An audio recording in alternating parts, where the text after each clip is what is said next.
Moscow से रवानगी से पहले राष्ट्रपति पुतिन ने आज तक से एक्सक्लूसिव बात की। उन्होंने कहा कि मेरे दोस्त प्रधानमंत्री से मुलाकात को लेकर मैं काफी खुश हूं। उन्होंने कहा दोनों देशों के रिश्ते काफी मजबूत हैं।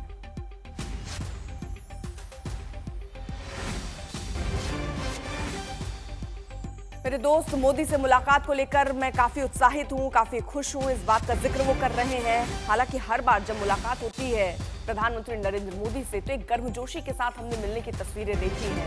इस बार भी वही ऐतिहासिक लम्हा होगा। भारत से रिश्ते कारोबार से ज्यादा व्यक्तिगत हैं।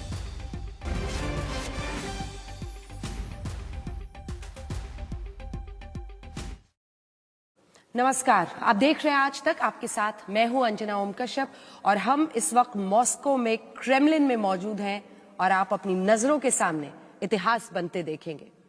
कहते हैं ना कि दो पुराने दोस्त जब मिलते हैं तो आपस में खूब हंसी मजाक चुटकुले करते हैं और कमरे में बैठे बाकी लोग असहज महसूस करने लगते हैं।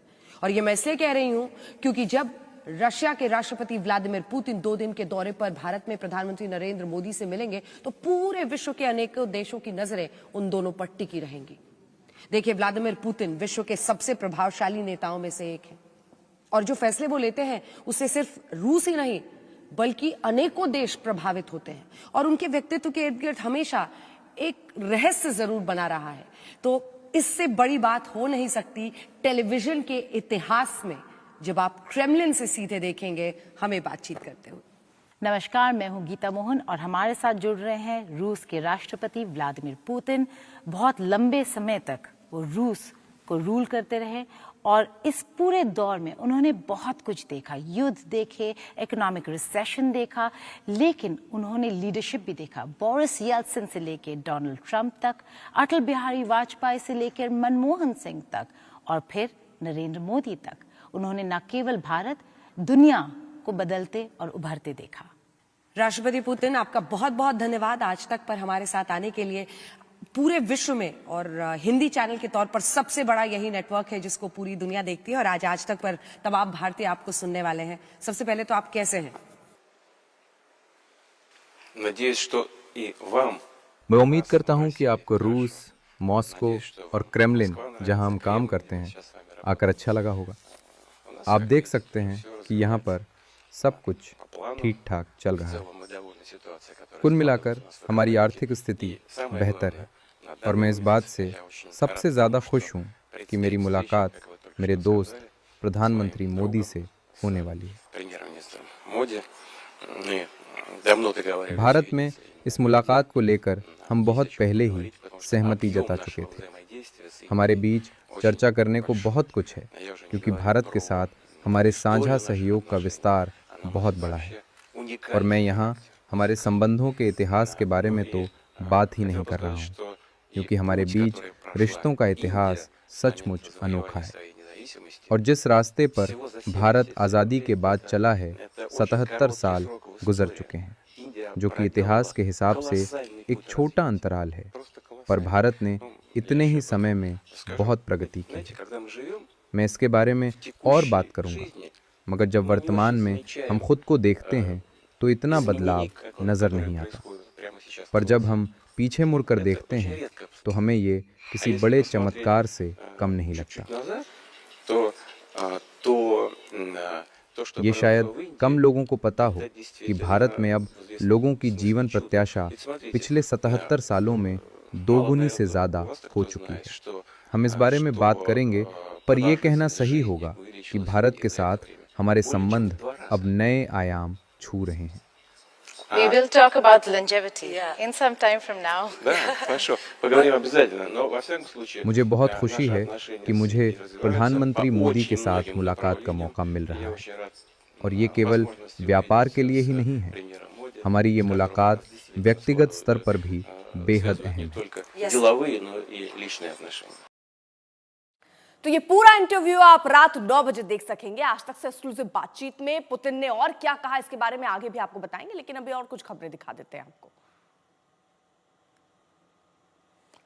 अशोक सज्जनहार हमारे साथ हमारे मेहमान इस वक्त जुड़े हुए हैं। हमारे साथ प्रणय उपाध्याय हमारे सहयोगी इस वक्त जुड़े हुए हैं। प्रणय, ये पूरी जो तैयारी है और ये कितने रणनीतिक तौर पर मजबूत दिखता है ये मिलन एक दो दोस्तों का, ये जरा समझाइए, उसके बाद अशोक जी के पास जाती हूँ मैं।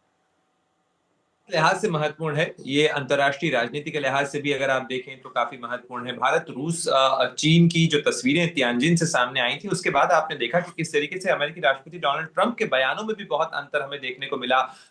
इसके अलावा अगर आप द्विपक्षीय वार्ता द्विपक्षीय संबंधों के लिहाज से देखें तो भारत और रूस जब जब साथ आए हैं, खासतौर पर मैदान जंग के अंदर उसका असर नजर आया, चाहे 1971 की लड़ाई हो या फिर ऑपरेशन सिंदूर रहा हो। भारत के हाथों को मजबूत करने में रूस की महत्वपूर्ण भूमिका रही है, उस लिहाज से महत्वपूर्ण है। लेकिन केवल सामरिक संबंधों का ही मसला नहीं है यहाँ पर अर्पिता, बल्कि इस बार की जो रूसी राष्ट्रपति व्लादिमीर पुतिन की भारत यात्रा है उसके अंदर भारत और रूस अपने द्विपक्षीय कारोबार का विस्तार कैसे कर सकते हैं, आम लोगों की जिंदगी के अंदर ये दोस्ती क्या फायदा ला सकती है, उसके ऊपर ज्यादा जोर होगा। यानी खास तौर पर माइग्रेशन एंड मोबिलिटी एग्रीमेंट जिसको लेकर काफी चर्चा हो रही है, यानी भारतीय कामगार भारतीय पेशेवर किस तरीके से रूस में जाकर काम कर सकते हैं, उनको क्या सुविधाएं मिल सकती हैं। इसके अलावा भारत और रूस कारोबार का दायरा किस तरीके से बढ़ा सकते हैं। ऊर्जा के क्षेत्र में तो काफी बढ़ोतरी हुई है, भारत ने बहुत सारा तेल खरीदना रूस से जो बढ़ाया है, लेकिन उसके बाद रूस भारत से क्या खरीद सकता है, रूस के बाजारों के अंदर भारतीय उत्पादों को किस तरीके से एक्सेस मिल सकता है। फर्टिलाइजर एक महत्वपूर्ण मुद्दा रहा है, चूंकि भारत की कृषि के लिए ये बहुत जरूरी है। रूस एक बड़ा निर्यातक है फर्टिलाइजर का और इस मुद्दे को प्रधानमंत्री मोदी ने कई बार बातचीत के अंदर उठाया है। लेकिन ऐसा नहीं है कि रक्षा के मुद्दे पर या सामरिक मुद्दों पर बातचीत नहीं होगी। दो महत्वपूर्ण मुद्दे हैं जिनके ऊपर बातचीत की टेबल के ऊपर सबसे ज्यादा जोर होगा।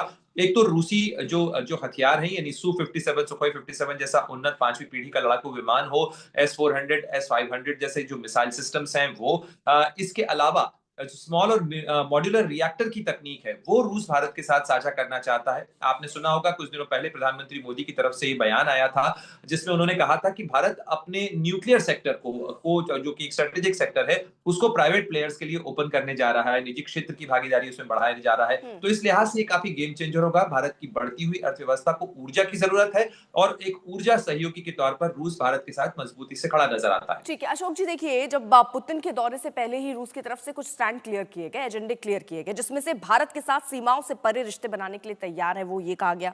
दोनों देशों के संबंधों में किसी तीसरे देश का दबाव ना हो, ये कहा गया। 2030 तक $100 अरब का द्विपक्षीय व्यापार हो, ये कहा गया।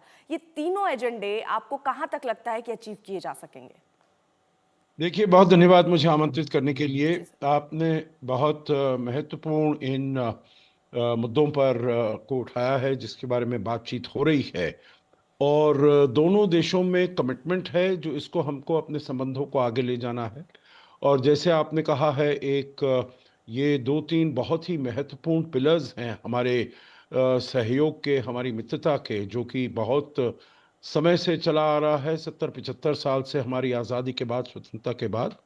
और जैसे कहा जाए, जो डिफेंस है, डिफेंस क्षेत्र है, रक्षा क्षेत्र है, उसमें तो सोवियत संघ का पहले बहुत ही ज़्यादा योगदान था और उसके बाद रूस ने भी उसको आगे लिया है, आगे लेकर गए हैं। अभी भी करीब 36% से 40% हमारा जो आयात है जो वो हम रूस से करते हैं और उसमें इक्विपमेंट हो, उसमें टेक्नोलॉजी हो, उसमें सभी प्लेटफॉर्म्स हों, बड़े बड़े सिस्टम्स हों, वो सब हम वहाँ से लेते हैं। और उसके बारे में अब उसको आगे ले जाने की प्रतिक्रिया है, उसके बारे में बातचीत हो रही है, काफ़ी समय से बातचीत हो रही है। और क्योंकि ये राष्ट्रपति पुतिन का बहुत अहम दौरा है तो उसमें ज़रूर मेरे विचार से S-400 की जो हम बात करते हैं, 2 बैटरीज नहीं आई हैं, वो आएंगी। S-400 की और एक 6 बैटरीज की खेप और इसके बारे में बात हो रही है। और फिर जो नया इसका अपग्रेडेड वर्जन है S-500, उसके बारे में भी बात हो रही है। दूसरा है, हमारा न्यूक्लियर एनर्जी भी बहुत महत्वपूर्ण है और न्यूक्लियर एनर्जी में हमारे कुडनकुलम में पहले 6 जो उसके ऊपर सहमति हो गई है, VVER 1000 मेगावाट रिएक्टर्स, उसमें से 3 के आसपास मेरे ख्याल से कार्यान्वित भी हैं, काम कर रहे हैं। और अब जो इसका नया वर्जन है, इसका अपग्रेडेड वर्जन है VVR 1200 मेगावाट, वो वाले अब बनाने की दोनों देशों में बात हो रही है। और मैं समझता हूं इसमें भी जरूर हमें कुछ ना कुछ प्रगति देखने को मिलेगी। आखिरी बात जो आपने कही है, जो $100 बिलियन का हम अपना जो ट्रेड है उसको हम आगे बढ़ाएंगे, उसको हम आगे ले जाएंगे, तो वो देखिए एज अ लक्ष्य बनाना बहुत अच्छी बात है। और दोनों, मेरे विचार से इस यात्रा में दोनों तरफ से, दोनों साइड इसके ऊपर बड़ा कंसंट्रेट करेंगी, जो कैसे ऐसे पदार्थ हैं जो भारत निर्यात कर सकता है रूस को, क्योंकि वहां से तो हम बहुत ही, हमारा ज्यादा डेफिसिट है, जो ट्रेड बैलेंस है वो रूस के पक्ष में है। तो कैसे हम अपना निर्यात बढ़ा सकते हैं, इसके ऊपर बातचीत होगी। और मैं समझता हूं जो काफी सक्रिय और अच्छे जी निर्णय सर। इसके ऊपर लिए जाएंगे।